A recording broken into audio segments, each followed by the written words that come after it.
I'm Anne-Marie MacDonald. Welcome to a special edition of Doc Zone. What really happened on June 23, 1985? When Air India Flight 182 blew up, all 329 aboard were killed. Most of the victims were Canadian. The crime led to our legal system's longest ever investigation.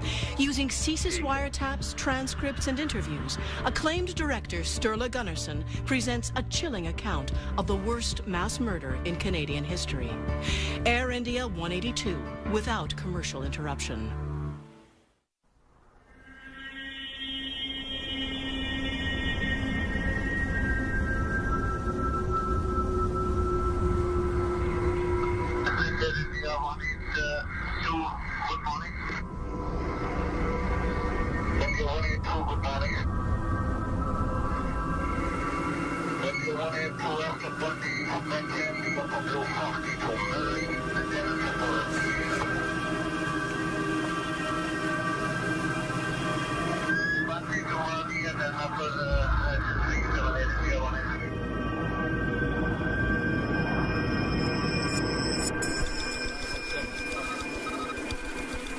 I was an air traffic controller working in the air traffic control centre at Shannon Airport.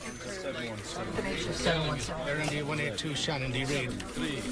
The last transmission I made to flight Air India 182 was Squawk Alpha 2005. 2005. That was the last transmission made and received on frequency.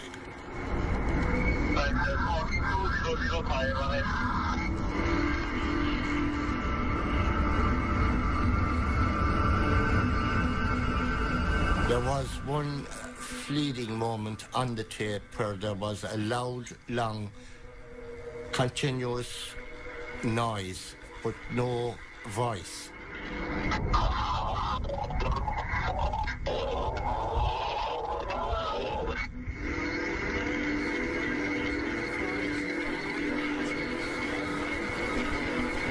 Air India 182 Shannon.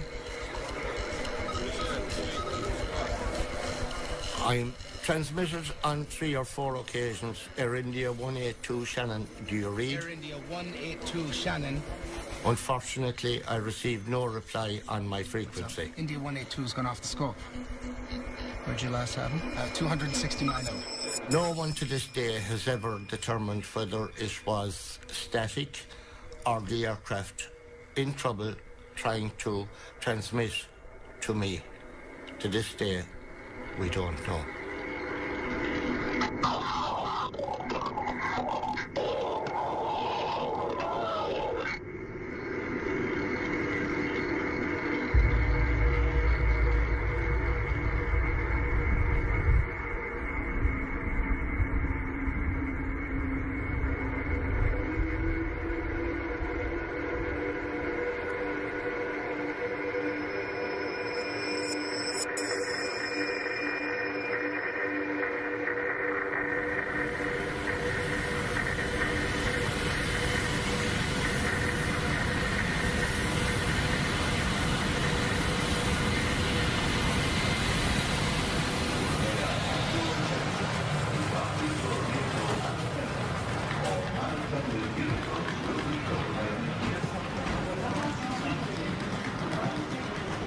My grandmother was ill.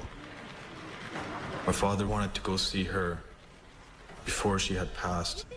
The whole world here. Oh, there's another one going over there. Look at that. He wanted to definitely see his mother. But at the time, something didn't seem right. I think that's... My father had never gone anywhere leaving us behind before, like anywhere. It's just, at that time, I don't know what it was, but it didn't seem right. Something didn't seem right. You know, even his friends were saying, like, there's a lot going on in India, you know, just be careful.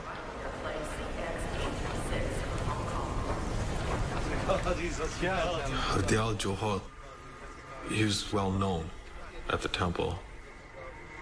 I remember him. I remember meeting him.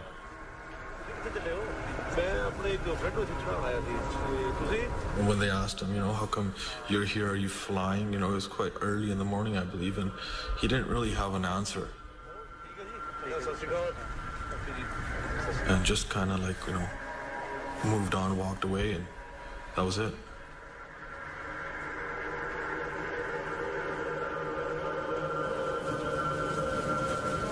The father was quite concerned. I believe he purchased an additional $400,000 life insurance. He was concerned because he knew that Hardy Joe Hall was a Babar Khalsa member, and it is a militant Sikh extremist organization. At that time, Babar Khalsa was announcing the fact that planes would fall from the sky, Air India planes would fall from the sky, and warned people not to travel with Air India aircraft.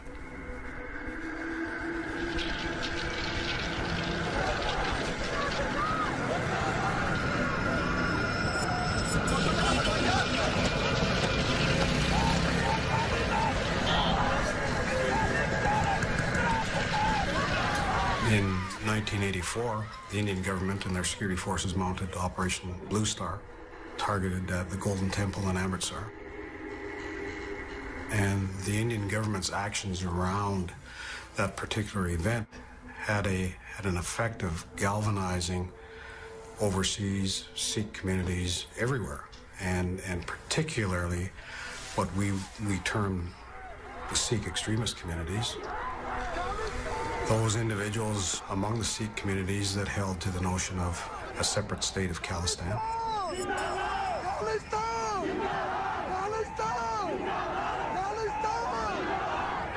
People were very angry. Loved ones may have been killed, temple was interfered with. So people were susceptible to the kind of preaching that went on, which was essentially for a violent response to the government of India.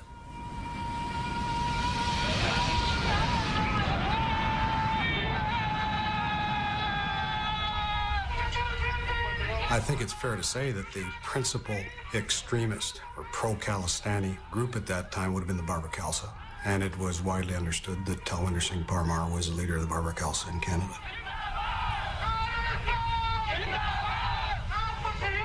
Talwinder Parmar was assigned a very high level of investigation, the highest we had at the time. So the profile would have been, in accordance with our assessment, that Talwinder Singh Parmar represented his activities represented a very serious threat to the security of Canada.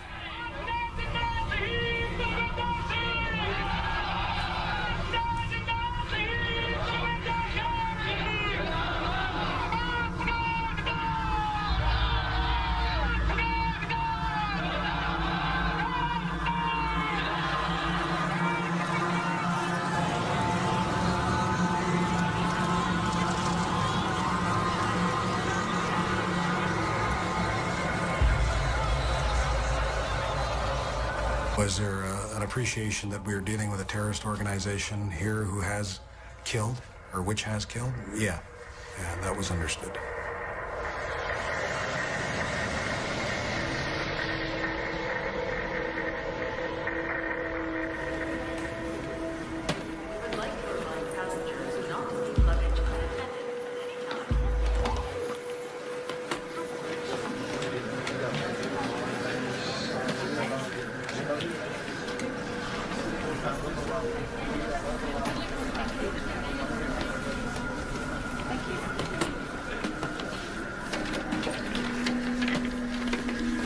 He asked me if his bags were checked through to New Delhi. And he said, I'm not. He says, I phoned them this morning. I'm confirmed on Air India. I said, you may be confirmed on their computer, but you're not confirmed on our computer. But it's not on our computer. When you get to Toronto, check in with Air India. Oh no, what do you mean? When I will be in Toronto, I have to pick up my luggage, take my luggage to the Air India and rebook it? Yes. Oh no, it's a big hassle for me. I paid full fare for the ticket. I understand, sir, but you need to come. He did say, I paid full fare for my ticket, and he was a business class passenger in the business class lineup, which gives him privileges. Okay, here. It's okay. You know what? I'll take care of it. And I did change the baggage tag to read Toronto, Montreal, Delhi on Air India. Thank you. Have a safe flight. Unfortunately, that's one of the things in my life that I see in slow motion all the time, is me ripping off the orange Toronto baggage tag and putting on the pink interline tag, which would transfer it over to Air India.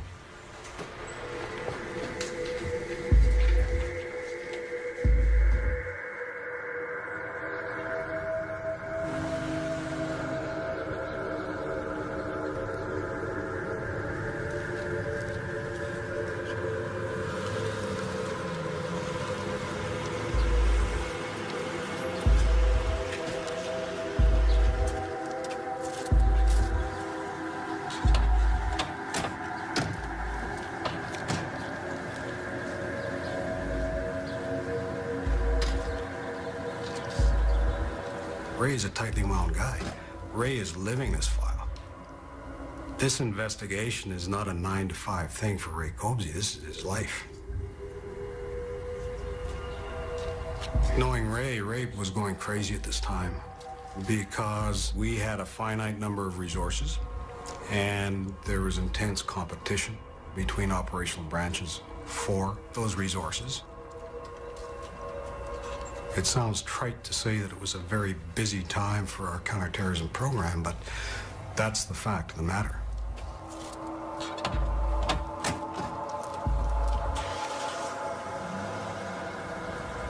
Ray was deeply concerned that if he could not investigate Talwinder Singh Parmar to the depth that he needed to investigate, he was going to do something.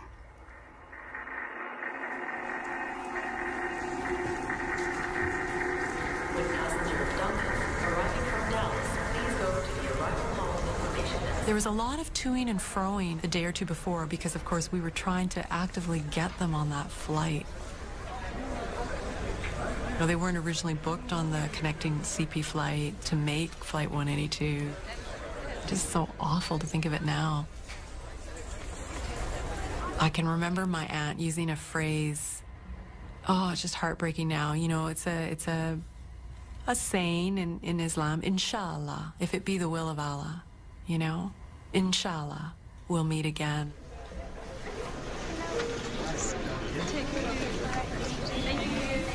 We were sisters. Zeb was always happy and adored by all of us. She was star in every way. Yes, she was. And at the same time, she will never tell anybody that she's a doctor. Unless it comes up or anything. She was the most humble person I know. And I remember my mom just not letting my aunt go. They just kept touching each other's hands through the glass. I really remember that. Smile.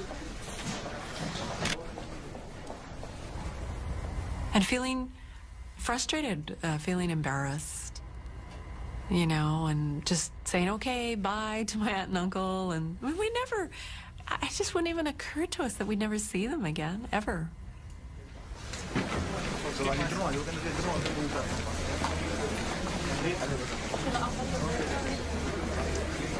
The last time I saw my father was after checking in. I remember this one part where you check in and then you go to the gate, and then when you're leaving from the gate,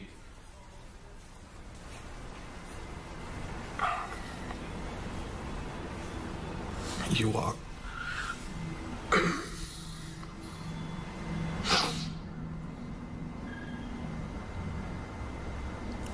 There's this part you walk and you can see everybody walk into the airplane. I just remember my dad waving. This is a final boarding call for passenger MC on flight. That was the last time he waved goodbye. That's all I remember.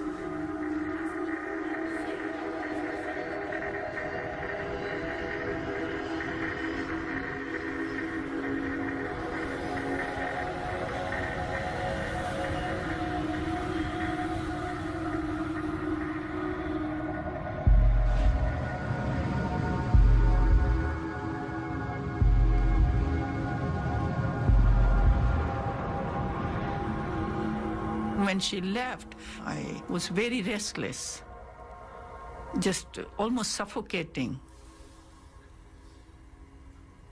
In a flash, I saw my sister, her hands outstretched like that. And it was so real what she was wearing when she left. I just saw her there, stretched her arms.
At the early stages of a plan, it's the nature of the terrorist beast that the plan has not crossed the line into criminality.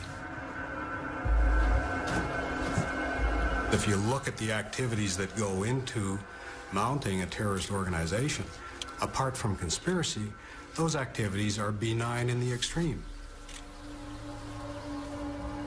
And unless the intelligence that you have, or the criminal intelligence that you have, contains a degree of specificity, that conspiracy doesn't have a hope in hell of passing muster in a criminal court. So fundamentally, you have to let these conspiracies run a long way before you make intervention.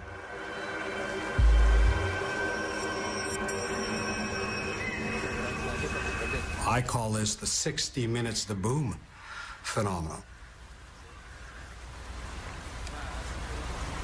When you are leading a counterterrorism investigation, you effectively have to take a terrorist conspiracy 60 minutes to boom to have a realistic shot at a successful prosecution.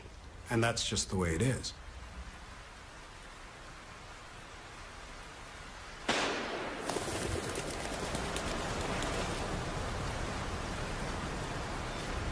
We didn't know what that bang was. We didn't know if it was a report of a rifle or a detonation. And there were some conflicting assessments around that by the people that heard it. Was the bang in the bush in Duncan? Was that our 60 minutes to boom and we missed that opportunity?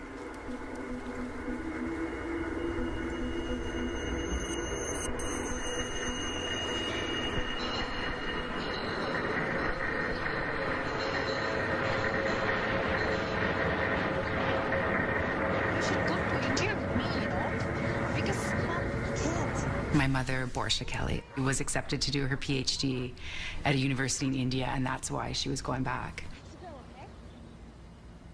I was, your typical Canadian kid. I was born here and raised here, and just your average Canadian teenager, My mom actually said, you should come to India with me, and you'll have the whole summer. We can just bum around India, but something inside me knew that I shouldn't run away from my problems. So I didn't go, which, gladly, thankfully, I didn't go. I remember I had to go to work and saying goodbye to her at the door, and I remember her saying that she would be back before I knew it. And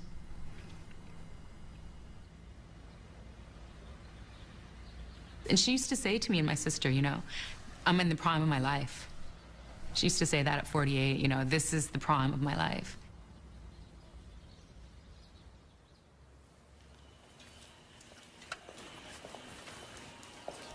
All right. Oh, is that you, Doug?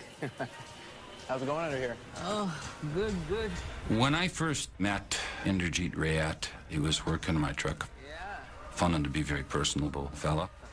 Perfect timing. So it's giving you a lot of trouble. I was a corporal on the Duncan General Investigation Section, and I received a phone call from Ray Cobsey, and he told me that he was with CSIS. To be honest, at that time, CSIS had just formed, and I had to do a bit of thinking to bring out what CSIS was in my mind, which I did. And his inquiry was to do some discrete background checks on Inderjeet Rayat. Inderjeet Rayat seemed to me like a nice family man. I had 5 children. I believe he had 4 children. Seemed to have a lot of the same goals in life and whatnot, and we just seemed to be one of those deals where we got along well with each other. Personalities sort of clicked, and we had some good conversations. And as the investigation started to unfold, I certainly started to see a different person. It was certainly not just for myself, but for all police agencies in this country. It was a learning curve about terrorism and what a terrorist is really like.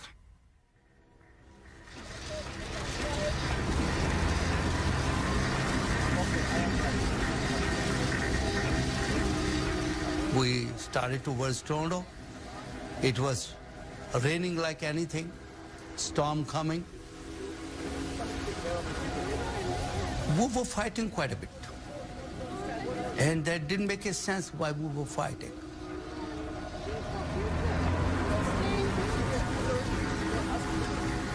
Anu was just kept on saying, I know, Dad, that we are going and you're going to be alone. With a kid did not understand that. And even truthfully saying up till now, even I don't understand that, why it was happening. Maybe God wants us to be angry enough that we started hating each other. If something happens, we don't love. I don't know.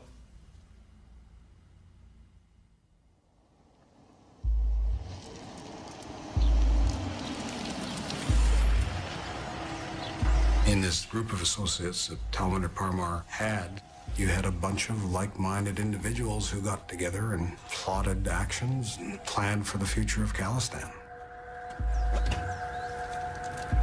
You're talking about Hardial Johal, Surjan Singh Gill, Inderjeet Rayat, Rapudaman Malik, all of the names that have surfaced in the context of the Air India conspiracy. When we talk about his close circle of contacts, that's who we're talking about. Rapudaman Malik, to the extent that there was a money guy associated with BK, Rapudaman Malik was that guy. To bring life to the Babur Khalsa and to support terrorist activities of the Babur Khalsa, Malik was a good candidate to go into that role.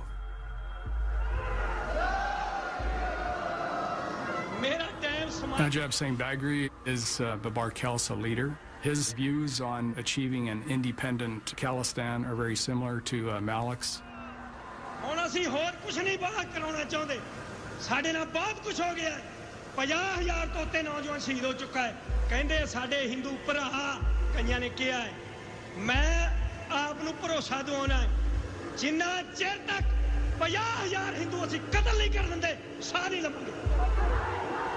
These are very bellicose individuals.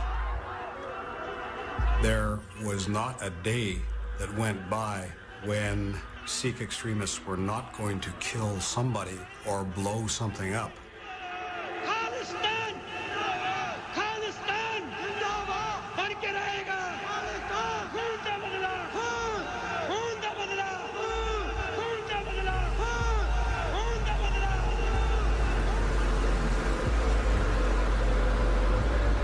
There were many instances where people spoke up and they were threatened, physically manhandled, and they changed their stance the next day.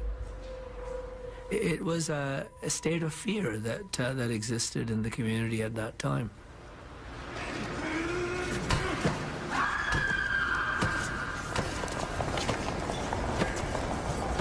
People have phoned me and said they're going to liquidate me.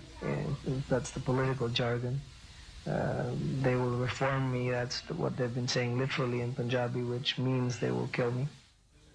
I felt, and others felt, that the government of the day, the political establishment of the day, and even the law enforcement establishment, not the people on the beat, on the ground, but the actual established leadership, did not feel that there was a problem. That, you know, here were some brown guys, some with turbans, others without turbans, killing each other or hurting each other or making fiery speeches about something that was 15,000 miles away. It didn't affect anybody else in the society. It doesn't matter.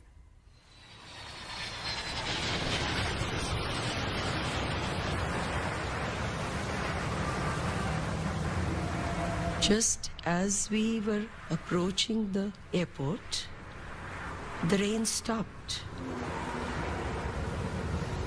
I was very worried. I said, you know, with this storm and all, taking like the planes going out and all that.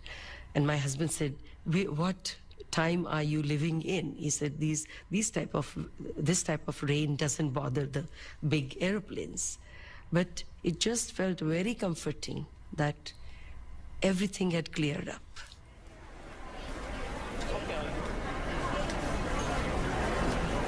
It was a beautiful day. It was not an extremely busy day, which sometimes you can get busy periods in the international flights. This was a nice day. Okay, you're going to go this way.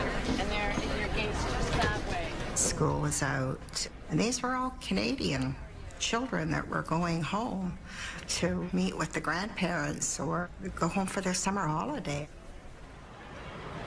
A lot of young people. It was entirely their decision because they thought they were old enough to travel on their own and connect with the family entirely on their own. My oldest son, Devin, had written on his calendar, return to homeland, you know, a little thing on the 23rd of June. Yeah.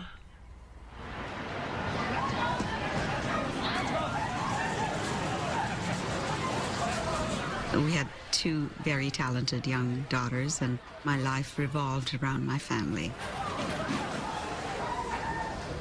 It was our hope that, you know, they would grow up to be really productive, good Canadians.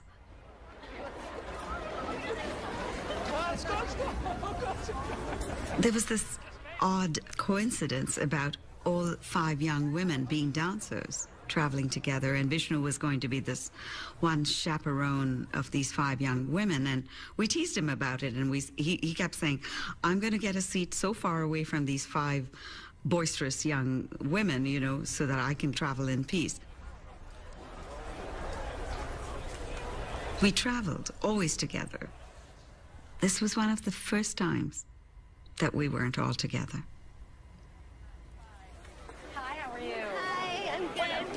Suit you have. What a great color. There was one young girl that came up.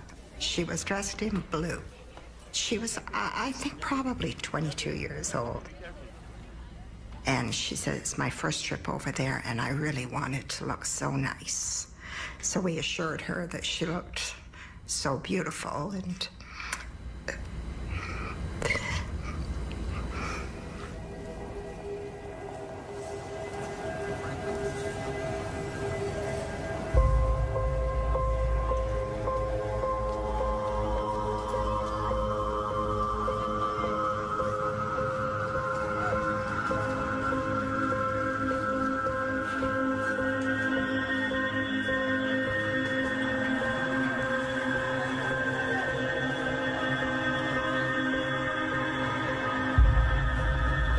We can't guarantee the safety of Mr. Gandhi without the support from headquarters. Well, with all due respect, sir, we have an emergent situation taking place here in the field. So the note कर लो ये लोग ऐसे क्यों आ गए? Phone पे बात मत करो.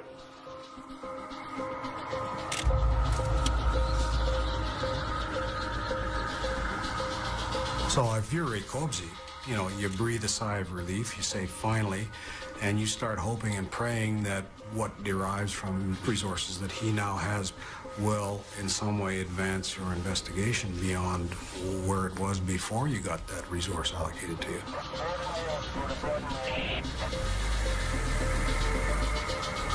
The more sources that you have working against the target, the greater the prospect that you're going to find that critical nugget, that very valuable singular piece of intelligence, actionable intelligence, if you will. He's now got a critical mass of information that's starting to come together, pointing to the fact that the Barbara in Canada is planning something.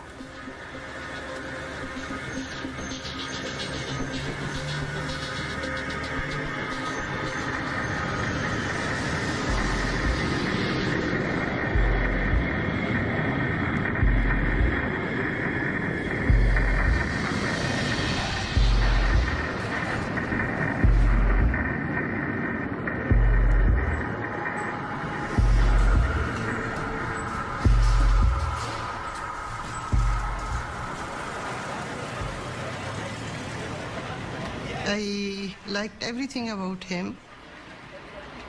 He looked very, very handsome in uniform, tall, very handsome Sikh gentleman, and very fit to look at, very intelligent.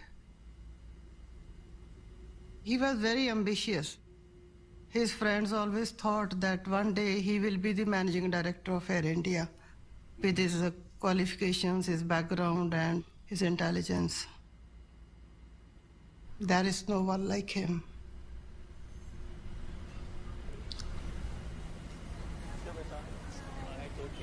We are saying bye. We hug each other. And I'm telling the kid, take care of your mom. On the same time, I'm telling the mom, take care of the kids. This is the first time that a person is going out of country and I'm not there with them.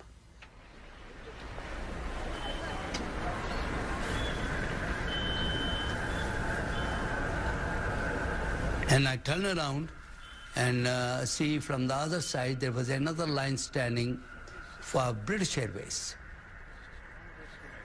Surprisingly, there were almost 80% people with a turban. And I asked that friend of mine, how come all the Sikhs are over here? And they were not in Air India. The only 2 people went to Air India. Why? He said, you know that the Sikh people have boycotted Air India. I have to pass out to my family. I wanted to see my family at that minute. Something was pushing me to see them. I do not know what to do. They won't let me in.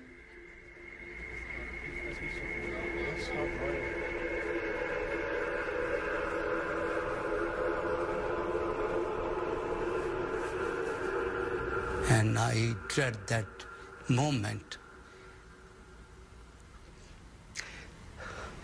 I let them go.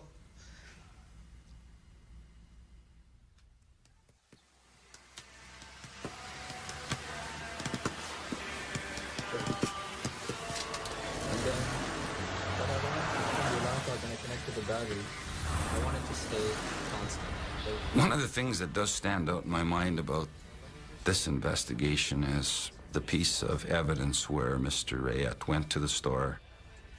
He had the battery, the relay, and I believe it was a light of some type, and the time clock. When it went off at the set time, it blinked.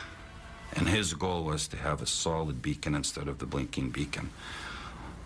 So I just picture in my mind this fellow walking in the store that's, as evidence suggests, building a bomb, walking into the store with this contraption and asking these questions and help to do this. Ready? Perfect. Certainly, that's one of the things I really recall, and it's It's just unusual for somebody doing that caliber of crime to do that. So you want a few sticks? Yes, please. Yeah. Canadian police agencies, we were in our infancy as far as terrorism investigations. Police officers at the time, I mean, yes, Canada has a great Canadian mosaic today.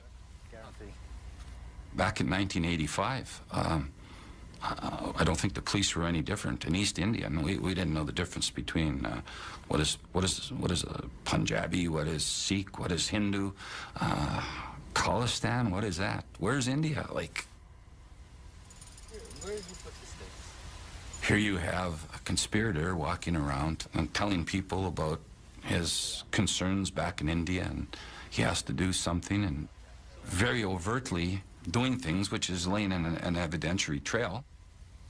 Big explosion from 2 sticks, I can't believe it.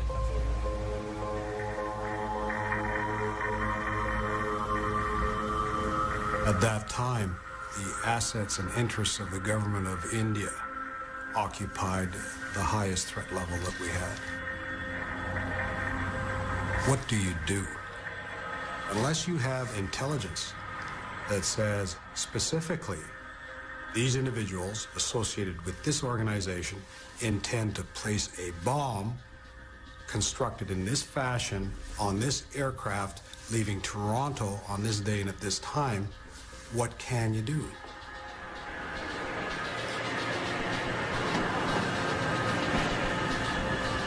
It was really, really hectic in there.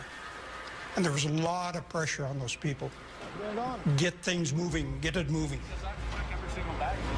We've got to get that plane in the air. Load the luggage on and on your way. Most airlines don't like to see one of their aircraft just sitting idle.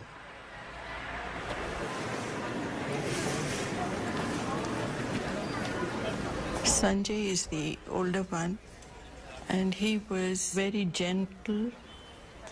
His teachers describe him as a holy man.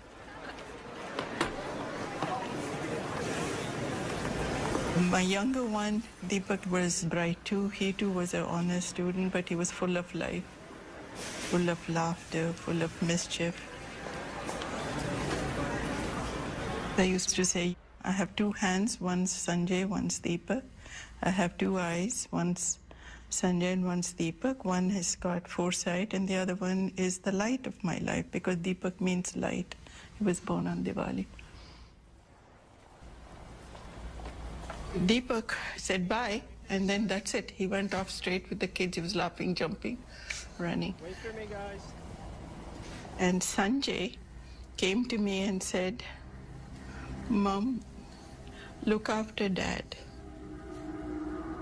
Sanjay said this, and then he went forward, said goodbye, went forward, said goodbye. He turned back 20 times before he turned off. The kids were ahead of him, and they went away, and the lady went with them. But this son of mine turned back 20 times, and then I began to feel agitated, and I said, Babu, what is this? This is not normal.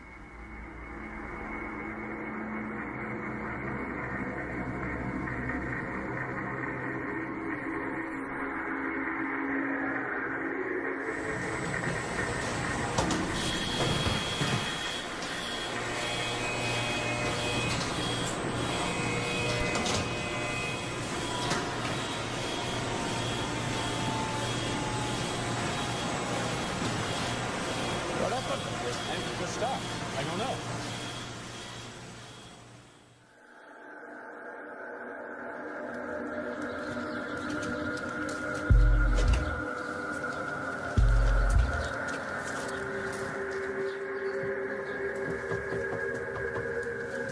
There were concerns that the Babar Khalsa may orchestrate some type of a plot to either assassinate Rajiv Gandhi or cause him harm. So that was a meeting done by the RCMP and the security service in the States. I know nothing, okay? No. To see if they would tell them anything concerning what they knew about certain individuals, and also to let them know that they were being watched.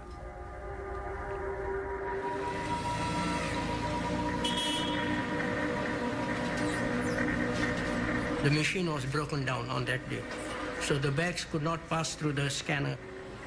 Everybody come here. Everybody. The security guy came downstairs and explained to the security people what they should do and gave them a hand wand to check the suitcases. The security manager, he lit a match and he passed the wand on top, and then it came beep. That's the noise you look for. Okay, now take this and use this one. That was only the first time I've seen in 25 years that they used the wand downstairs to scan bags.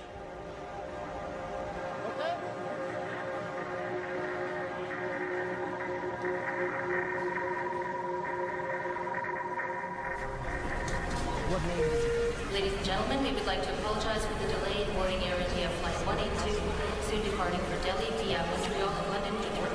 We thank you for your patience and we will keep you updated.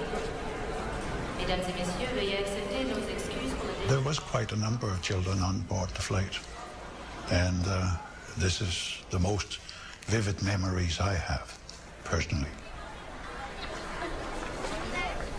The one that keeps coming back is the little girl.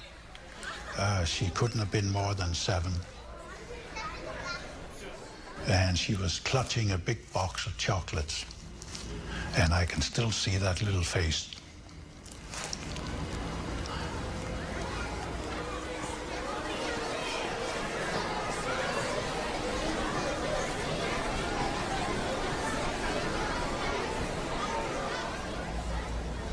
I was joking with her all the way to the gate that you better give me that box of chocolate because they're going to be melted before we get there. Oh no, sir. Oh no, I'll keep them.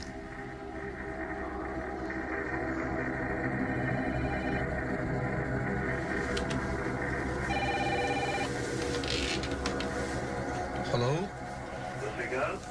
कोई खालसा वाली फतेह खालसा जी कहानी लिखती नहीं होने करो CPR, good afternoon. Well, Air India travels Toronto, Delhi via Montreal. I can put you on a non-stop flight. Montreal connection with Air India 182. हाँ जी मैं कहानी लिखती है जी ठीक है लिखना चाहोगे हाँ तो घर ही आ जाओ मैं घर ही हूँ ठीक है हाँ जी वाहेगुरु जी का Khalsa The wiretaps consisted of Talwinder Singh Parmar right up until June 23rd, 1985. That was a major problem for the CSIS at that time, to have enough resources to translate the tapes that they had intercepted, to have them translated quickly and properly. कोई खालसा वाली फतेह खालसा जी कहानी लिखती नहीं होने करो ठीक हाँ जी मैं कहानी लिखती है जी ठीक है What does that mean to you as a reasonable man? Have you written the story yet? The fact that something I don't understand is followed by a call to a CPR office does not present to me a eureka moment saying, oh my God, they bought tickets for a CPR flight and they're going to put a bomb on that plane. That doesn't follow in any reasonable man's reality. You know, so that's the eyes that we're looking at this with. Have you written the story? What does that mean? Ladies and gentlemen, Air India Flight 182, destination Delhi via Montreal and London Heathrow, will now commence pre-board. We would ask anyone traveling with small children or anyone else needing assistance to board at this time. Please have your passport.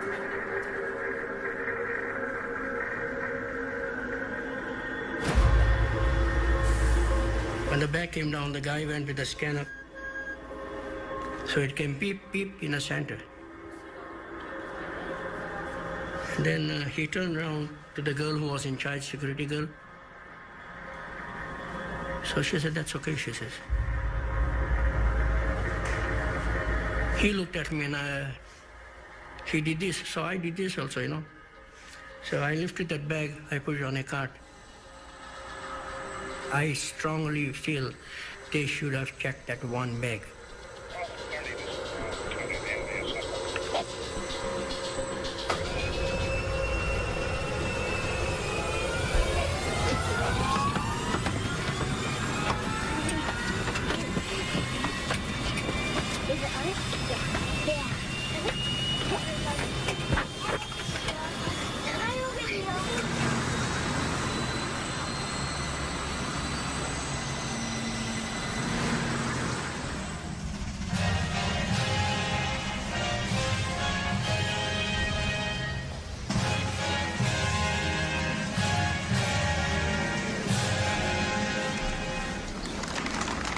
You do have a sense of relief, but it's very short-lived. You say, okay, Gandhi lives to fight another day.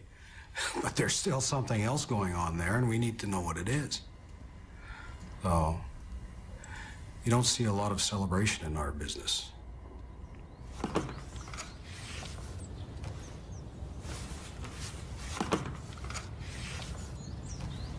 You go back to square one and you say, well, it wasn't that. It had to be something else. Okay, if it's not Gandhi, then what?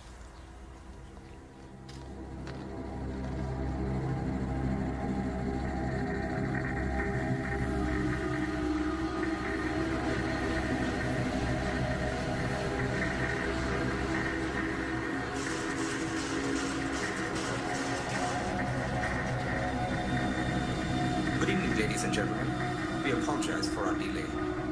Welcome aboard Air India Flight 182, en route to New Delhi via Montreal and London Heathrow.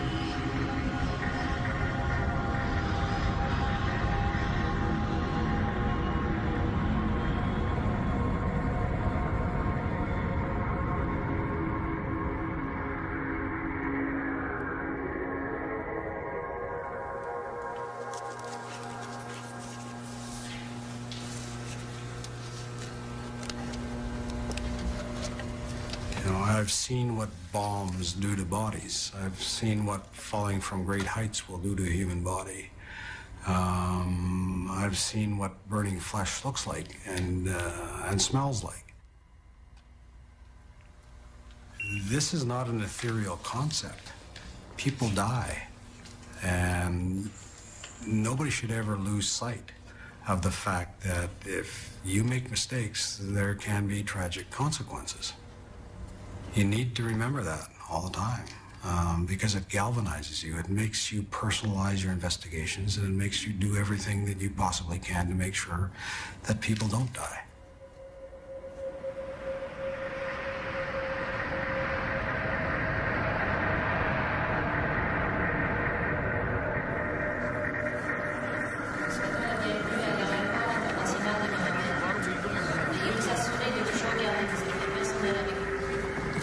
I was a good girl.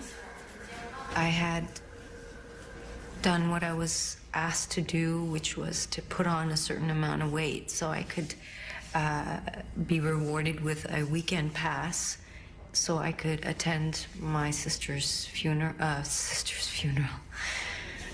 graduation.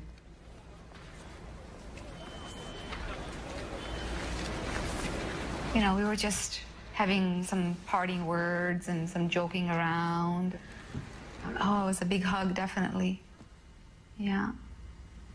And, you know, you sort of, and after sight, you think, oh, you know, why didn't I say I love you, or I didn't, you know.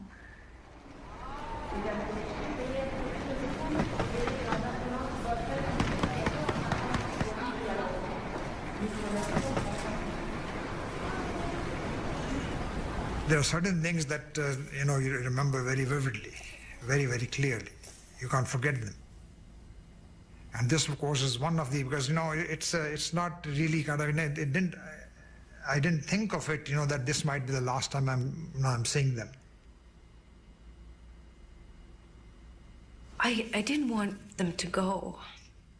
I did feel like she was abandoning me. I think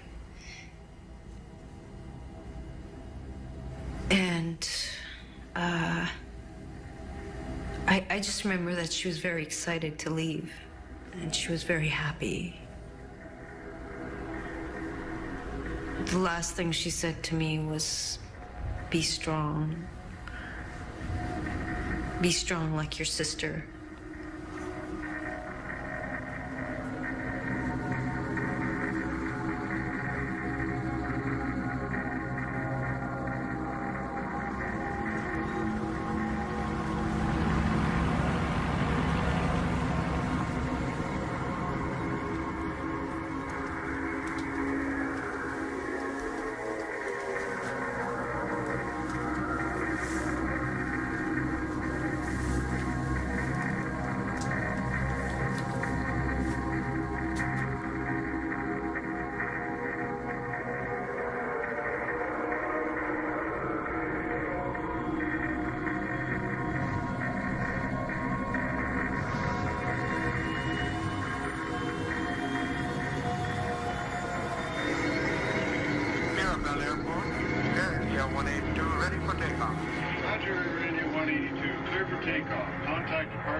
hello भाई खालसा भाई फतेह जी चिट्ठी भेजती हाँ जी चिट्ठी तो मैं कल सी चंगा जी सत श्री अकाल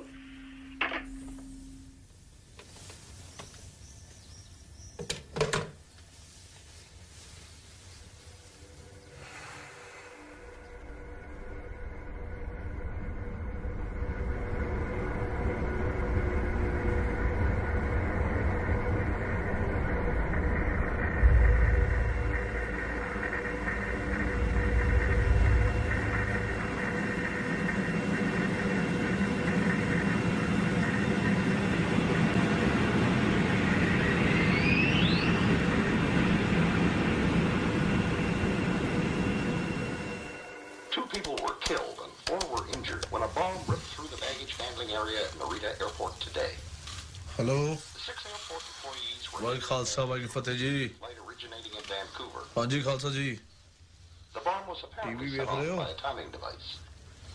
जी हर पासे वही खबर ने हाँ जी कितने बरीता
Air India 182 Shannon.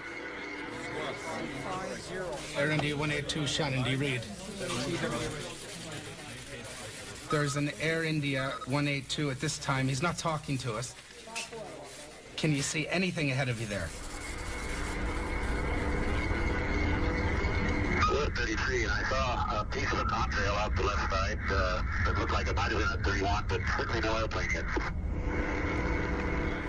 You don't see anything there? At this point, we're very worried. We're very worried. We tried every means humanly possible to re-establish contact with the aircraft. Unfortunately, it was not to be.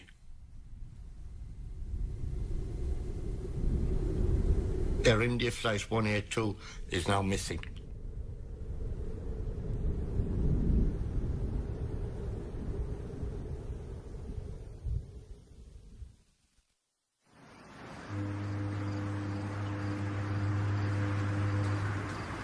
Well, the phone had awakened my sister and I, and we were sort of groggy. It was very early on a Sunday morning, a beautiful, quiet Sunday morning in June, and suddenly my mom's screaming.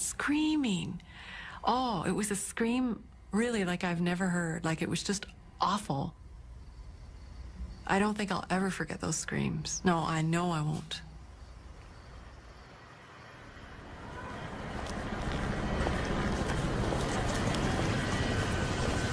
We're still very much hoping that someone's still alive and that we're going to see someone who, even if they're not waving, looks like they're alive and possibly able to be rescued. And we're still desperately hoping that someone's going to have got out of this, because sometimes people do. That's a pretty slim hope, but that is the big hope.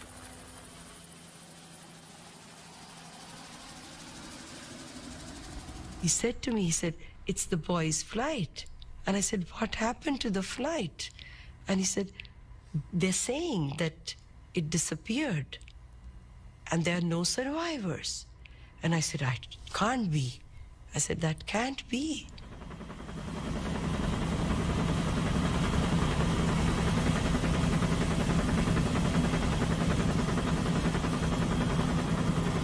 It was a bit of an adventure, to be honest. It was, you know, we had, certainly I had this mental image of this small aircraft floating on the sea and people standing on the fuselage sort of thing, and we would roll up and pluck them all from the sea into safety.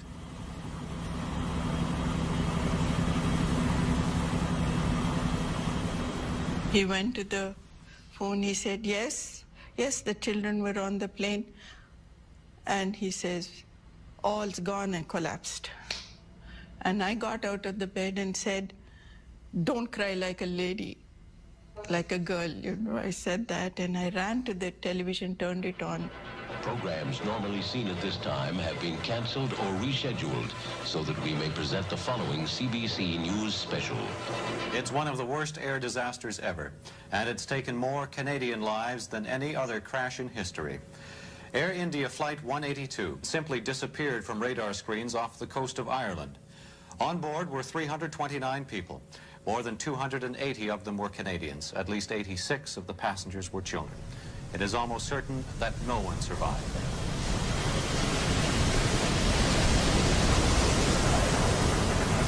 You're in the near Atlantic in a 10-ton helicopter that's creating an awful lot of rotor wash, is extremely noisy, smelly, and vibrates a lot, and yet you get this incredible feeling of it's quite calm and peaceful and eerie, that there are an awful lot of people who've just died here.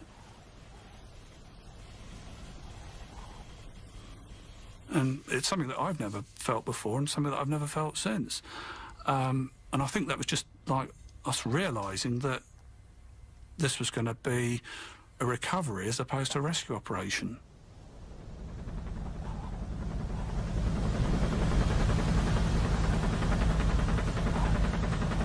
He had a lot of sadness on his face, and he said there is an accident of 182. So straightway I asked him, is it on the ground or in the air? He said in the air. And I still remember my words. I said, "I'm finished." That was what straightway came out of my mind, my mouth, and this is how I felt.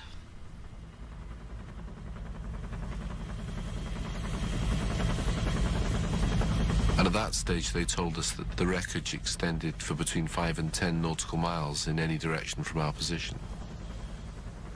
So we were looking at 100 square miles at least of wreckage. The enormity of this thing was starting to sink in.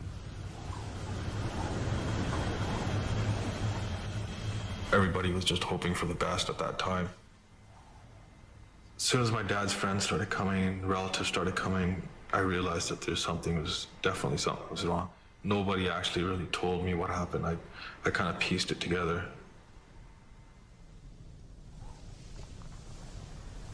As far as you could see was wreckage.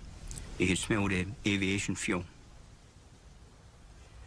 And for a brief time, the smell of recent death was even stronger than the smell of the aviation fuel.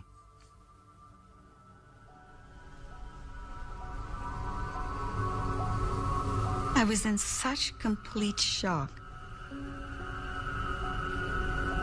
You know, it just felt like a dream, a nightmare that was passing me. You know, it was something that I kept feeling I'll wake up from.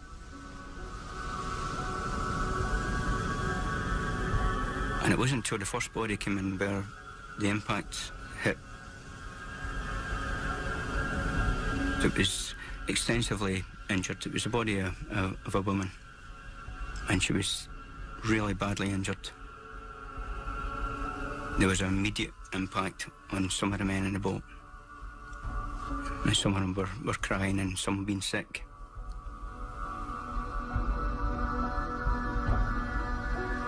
The news was coming when they were already taking out the bodies.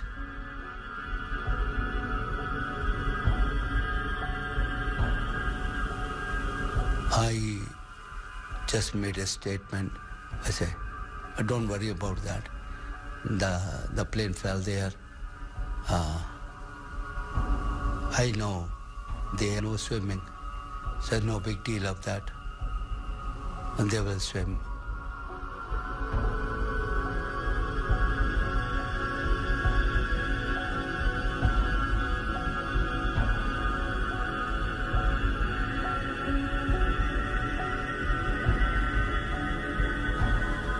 The winchman came down with this infant in his arms.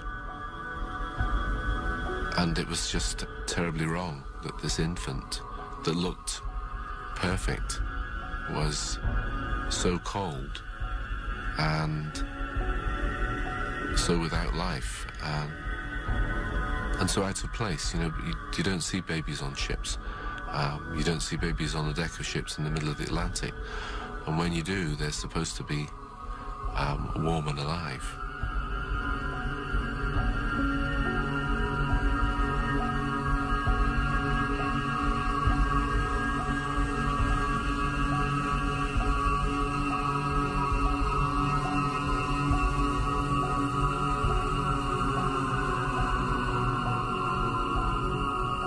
And he said, Ishe, there's been a crash.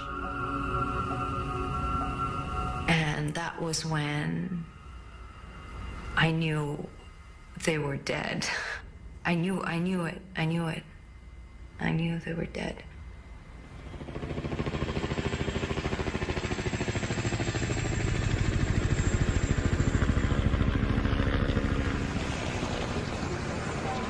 We weren't trying to recover wreckage as such, but there was this container, and I was just amazed to find that there were sweets and a chocolate bar in there with little tooth marks in it.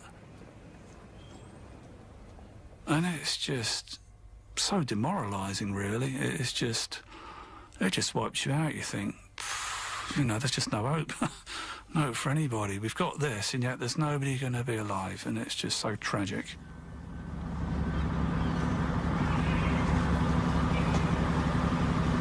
It was absolutely breathtaking to see such a sad scene, really. But I always remember the sadness I felt in my heart when that boat was coming up the river. And it quite apprehensive of what I may see and would I be able for this.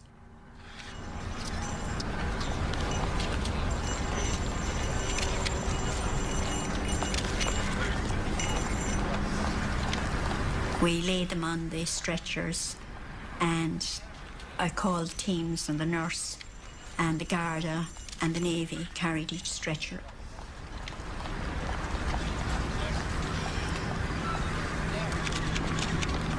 You know, it was very blustery that day, actually, because I remember the nurses had to put their hand across the stretcher to make sure that it was steady. And to me, it gave the image, you know, you're all right, you're home, we're caring for you.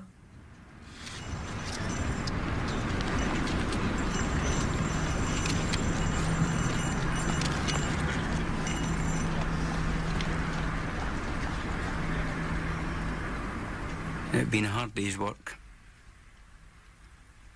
A tough job, it had to be done, but you'd done it. But the impact of it all, the enormity of it, was that night when I saw the news in Dublin. I wept. I went to my cabin and wept.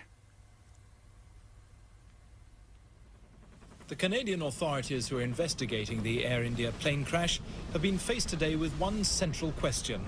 Was there a link between that and the bomb which exploded at Narita Airport in Japan at around the same time yesterday morning? There is still they can answer speculation. That. They'll be on their way. The flight recorder hasn't been found.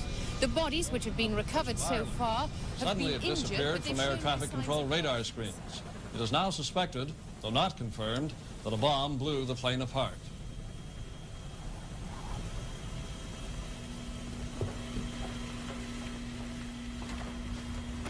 Ray has spent a long time and many hard hours trying to advance this investigation. He comes into the office on a day in June 1985, and 331 human beings have been murdered in cold blood. What do you think Ray Cobsey is thinking? But Ray, probably more than anybody, is saying it didn't have to happen. And that pushes anybody close to the brink of insanity. I'm not saying Ray was insane, but you can just imagine the mindset you'd be in, wondering whether there was something that he could have done or somebody could have done to have prevented this. Indicated contacts, etc. That would be of value.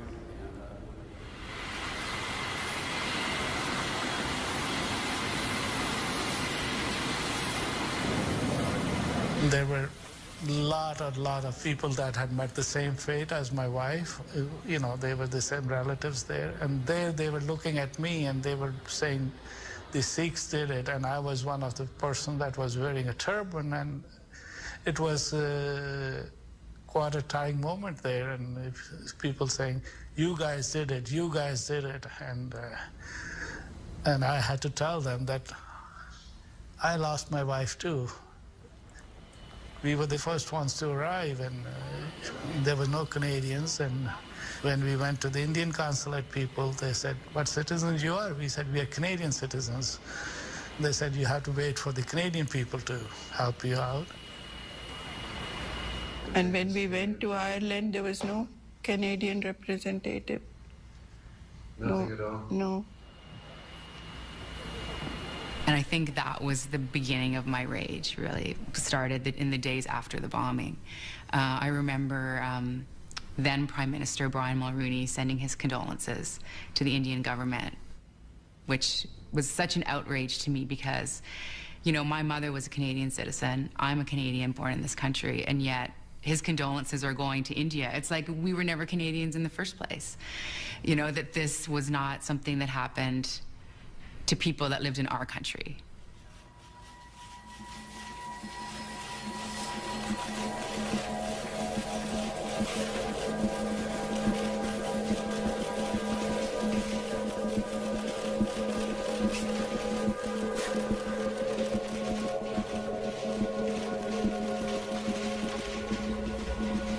It was a mammoth undertaking.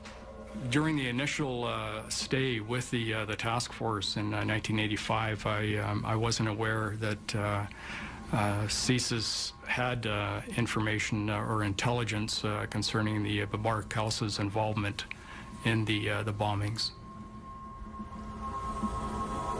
It was primarily the bomb that went off in Narita, Japan, that provided most of the forensic evidence for the task force to pursue. There were hundreds of police officers working on the case. As a result of the evidence that they uncovered, the RCMP task force in Vancouver were able to determine that the bomb maker was from the Vancouver Island area.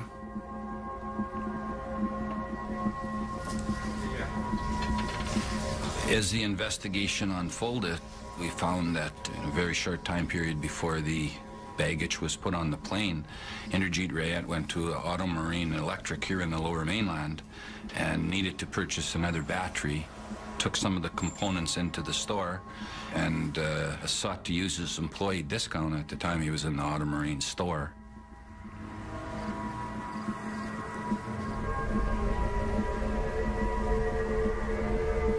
When we determined that he purchased a Sanyo tuner, I think that's when it really hit me. Like I had an open mind, yes. Maybe some part of me was saying, oh, could this really be? When I determined that he purchased that Sanyo tuner, I thought, there's too much here now. This is the man in my mind.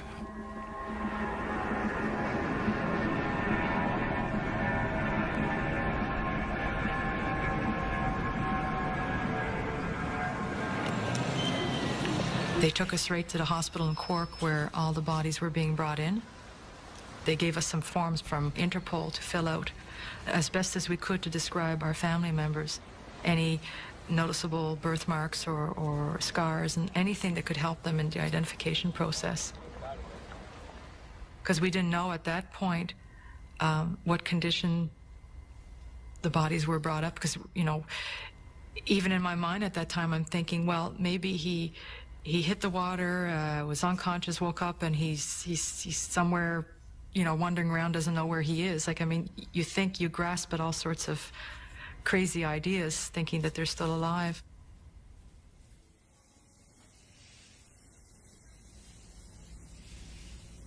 We were taken to a hospital where they were doing the autopsies and where they were collecting the bodies. And we were all gathered into a room.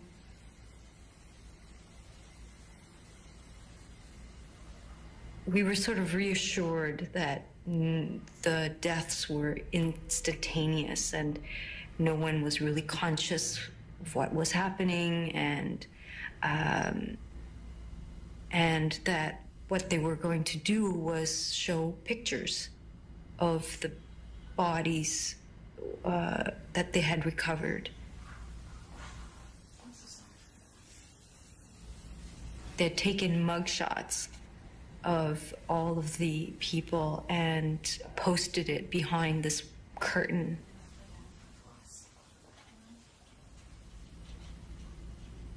I was able to identify my sister. It didn't look like my sister. Her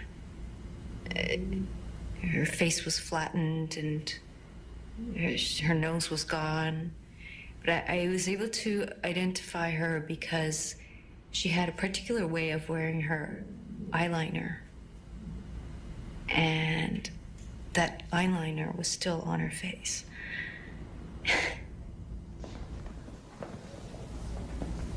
There was no external damage. There was nothing kind of, to show from outside, that there was anything violent that had happened to them. It was kind of, as if they're just asleep or something.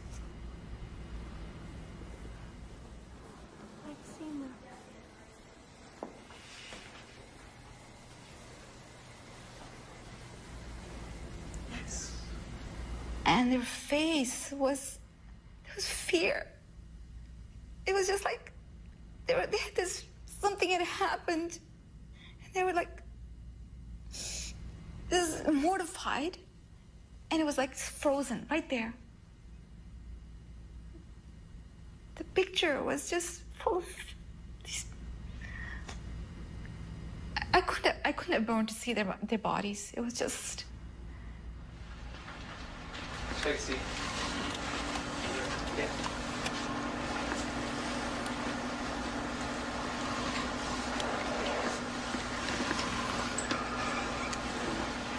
wish to ensure that you understand that we do not want to threaten you. We don't want to harm you. We're not going to retaliate against you or your family or anybody else. Okay? Like you related to me before that in India, when they take you in for the police station, they beat you up and stuff like that. Well, I want you to understand that we don't do that. I know that. Okay, you shouldn't. I don't want you to feel threatened in any way. I'm not threatened, you know. I'm just like, you know, I'm really shocked. You know, when you say you're under arrest, like, I'm just really shocked, you know, like, shit. Like, I was mystified that this man that I thought was a certain type of person was now this type of person. And going through the interrogation, he still remained, this would be hard to explain, he still remained a very nice, cordial, believe it or not, likable person. But at the same time, admitting to you that he did get dynamite, that he did purchase the Samuel tuner, and... I don't believe for a second that you're such an awful person, okay? I know you did some bad stuff, and I want you to be honest with me, okay? Now, I know when you're lying to me. You and Mr. Palmer went into the woods. Why don't you tell me what you did when you went into the woods, sir? We just went on a walk, okay? Okay, but there was a loud noise. What was that? Well, what loud noise? What are you Well, that's what I talking just about? asked you. I didn't want you to repeat the question. I asked you what? What made the loud noise? What? How can I do it? How do I know? Okay, that's what I'm asking you. What was the loud noise? What? I know nothing, you know. I don't know. I don't know. Listen, Riyad, I want you to be honest with me, okay? I want you to think about a lot of things, and I want you to be As honest. nice as they are, as nice as they seem, there's a total lack of emotion when it comes to what's being investigated. The fact that 329 people, 2 others were murdered, the fact that there was little kids, the fact that we produced evidence out of the sea like little Cabbage Patch dolls, clothes off infants and stuff that, as an investigator, just looking at the exhibits, almost bring tears to your eyes, have no effect on these terrorists people. Like, have absolutely no effect whatsoever. Just totally numb to it all.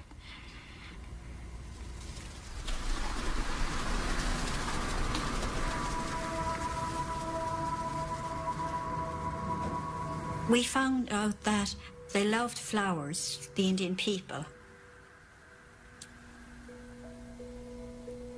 I sent word out to the people of Cork, had they flowers.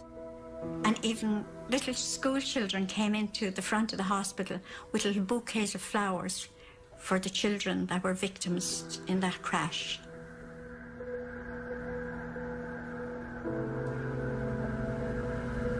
It's a small village, and when they saw 329 people and families coming there crying, they were deeply moved. They opened their homes and their hearts, and if it was not for them, I don't know. I don't think I would have even made anything of my life. We keep on looking.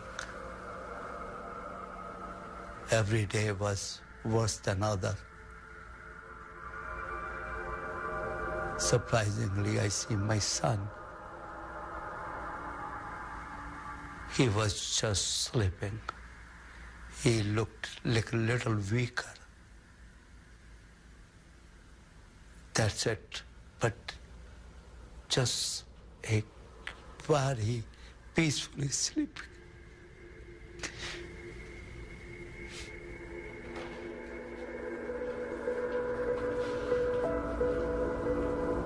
Then my husband said, "You're a doctor, you go." I said, "No, you have to come with me."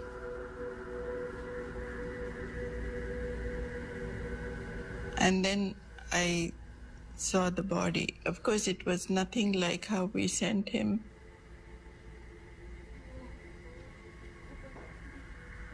I clung to this body. I started looking at every birthmark he had and was hysterically showing the guard and he said, "Relax, ma'am, this kid will be given to you."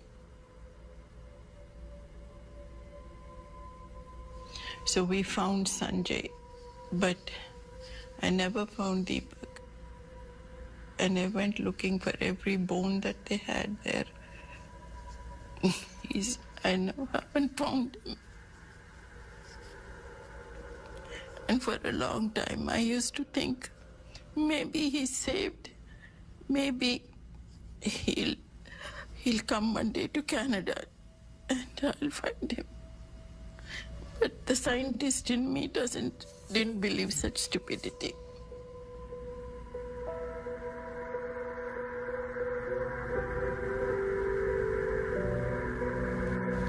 No, I don't know. That time get happy, get angry, or get sad. Because when you come out, you hear the voice from the people. People were congratulating each other as somebody found the body of their loved ones. That's the first time in my life I have witnessed that.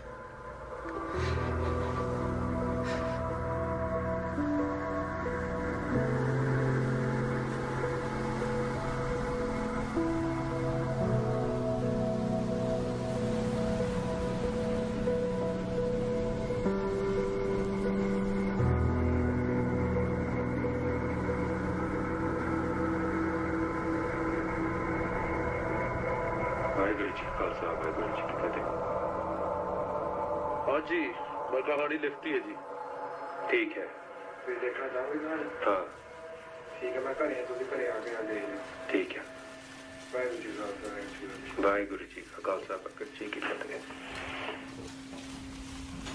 There was no mystery around the process. There was a policy provision, there was a legal imperative, and there was a manual process that said after 10 days, get rid of them.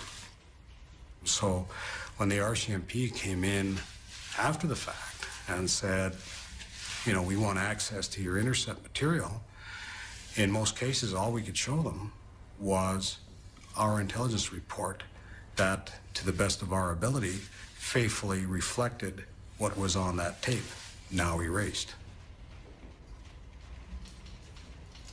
Somebody ought to have had that eureka moment and said, we have to stop doing this. It was a mistake, and it was a mistake that shouldn't have been made. And we have acknowledged that. It shouldn't have happened. There's no joy that comes out of Air India Narita. Not for anybody.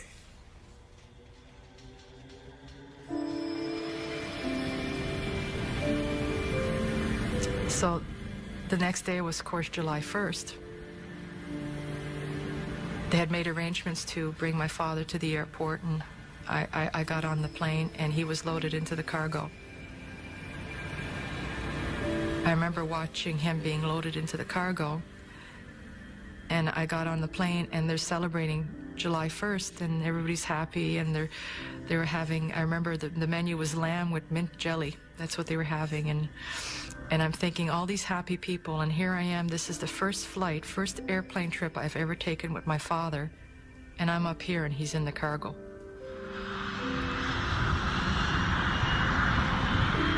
It's the first father-daughter trip we've ever taken together.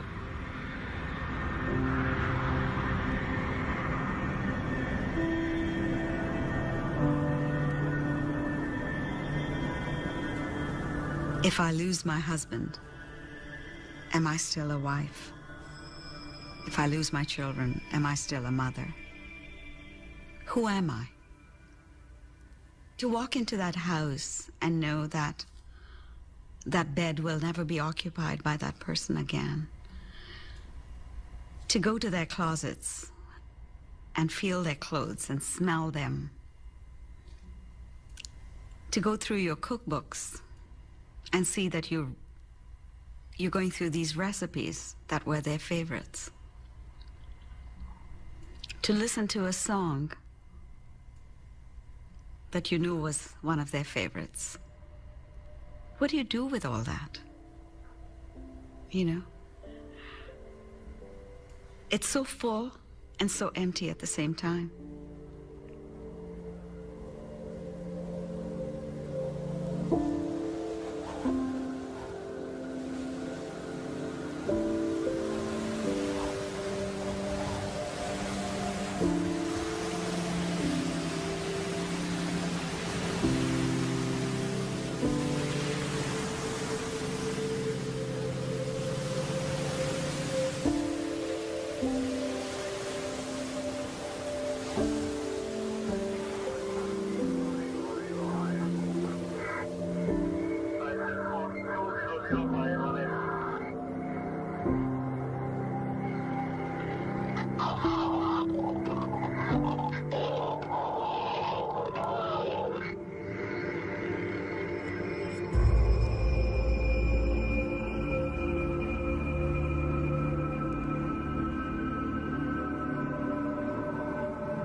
people like you and I. Maybe they had a nice family, a nice wife to go home to. They're not going home to their wife anymore. Like, that's not happening. What do you think should happen to people who do things like this? What do you think should happen to the people who did this? Tell me what you think. You know, that's really bad what happened, right? I feel sad. What do you think should happen to the people that did this?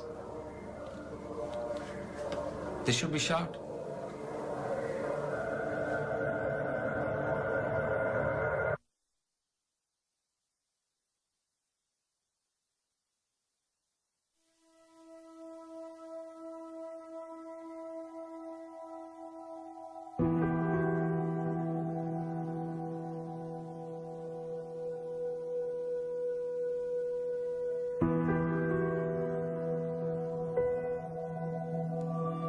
you.